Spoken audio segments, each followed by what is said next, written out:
सबसे पहले जितने भी नवनिर्वाचित सदस्य हैं उन सबको शुभकामनाएं हैं। और आज शपथ ग्रहण समारोह था जिसमें कि सभी विधायक जो चुन करके गए हैं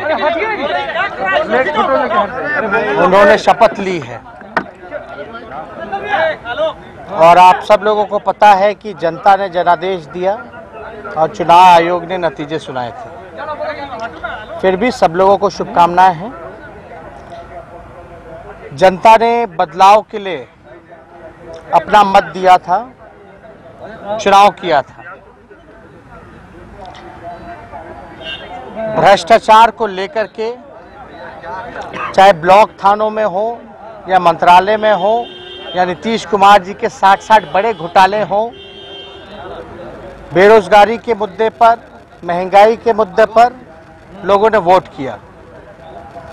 आपने देखा होगा कि हम पहले से ही कई बार हम कहते रहे हैं कि नीतीश कुमार जी जो हैं वो भीष्म पितामह है भ्रष्टाचार के, और उन्होंने चोर दरवाजे से फिर एक बार सरकार बनाने का जो काम किया वो भी जानते हैं और देश की जनता भी जानती है कि कैसे उन्होंने सरकार बनाया। लेकिन सरकार में आने के बाद फिर भी उन्होंने वही काम किया जिसके लिए नीतीश कुमार जी माने जाते हैं।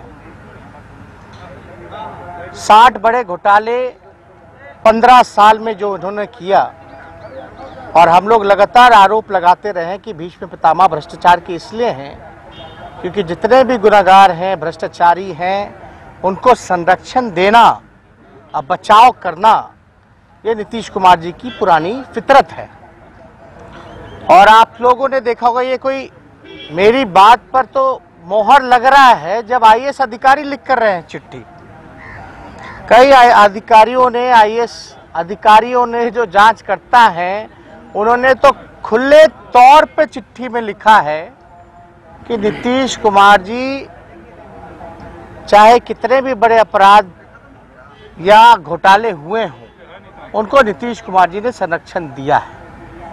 ये सिर्फ मैं ही नहीं कह रहा बल्कि आईएएस अधिकारी भी अब कहने लगे हैं। सरकार बनते ही उन्होंने शिक्षा मंत्री जो बनाया, जो चर्चित भ्रष्टाचार नियुक्ति घोटाला में जो शामिल रहे हैं, उनको उन्होंने शिक्षा मंत्रालय जैसी अहम जिम्मेदारी देने का काम किया।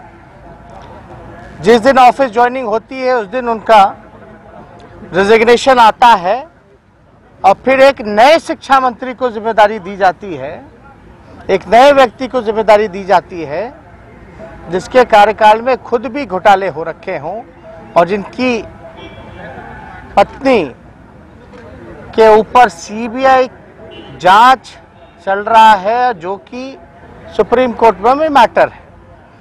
हम तो चाहेंगे कि बिहार बदहाल इसलिए है क्योंकि नीतीश कुमार जी लगातार जो लोग खजाने लूटने वाले लोग हैं उनको इन्होंने बढ़ावा दिया और संरक्षण किया। जांच के नाम पे जीरो। अब जो नए शिक्षा मंत्री हैं जिनको जिम्मेदारी मिली, हम तो चाहेंगे कि बिहार के माननीय मुख्यमंत्री नीतीश कुमार जी को आकर के स्पष्टीकरण देना चाहिए। हर बात पे मुख्यमंत्री का जवाबदेही होना चाहिए। चाहे जो भी घटना, ये फैसले लिए गए, ये मुख्यमंत्री का फैसला था। मंत्रिमंडल का गठन करना, मेवालाल को मंत्री बनाना, ये मुख्यमंत्री का फैसला था। तो मुख्यमंत्री के मुंह में दही क्यों जमा रहता है, यह बिहार की जनता जानना चाहती है। 60 घोटाले होने के बाद भी इनको पूरी तरीके से मुख्यमंत्री आए और नए जो शिक्षा मंत्री बने हैं उनके परिवार के ऊपर क्या गंभीर आरोप है, इसके लिए भी उनको स्पष्टीकरण देना चाहिए।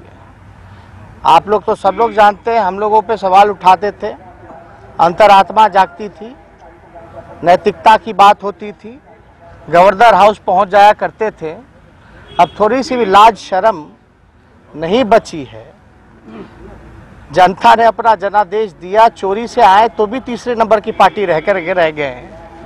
और अद्भुत है, देश में ऐसा कोई पार्टी होगा जो तीसरे नंबर पे जिसका मुख्यमंत्री हो।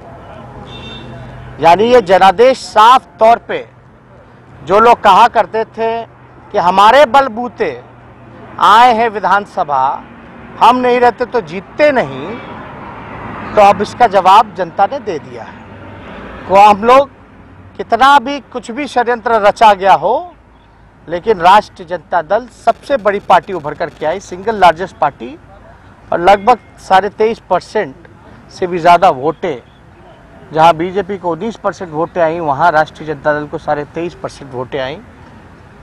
कितना भी जोर जबरदस्ती किया गया हो, षड्यंत्र रचा हो, फिर भी हम लोग जो हैं 75 सीटों पर जीतने का काम किए।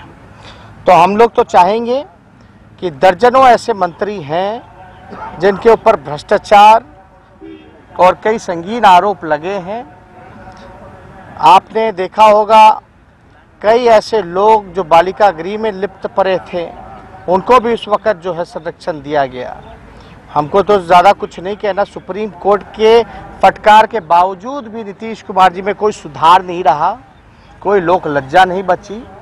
तो अब जनता जो है वो देख रही है, अब जनता जवाब देगी। लेटेस्ट खबरों के लिए देखते रहिए MUZ न्यूज और ताज़ा अपडेट पाने के लिए चैनल सब्सक्राइब करना ना भूलें।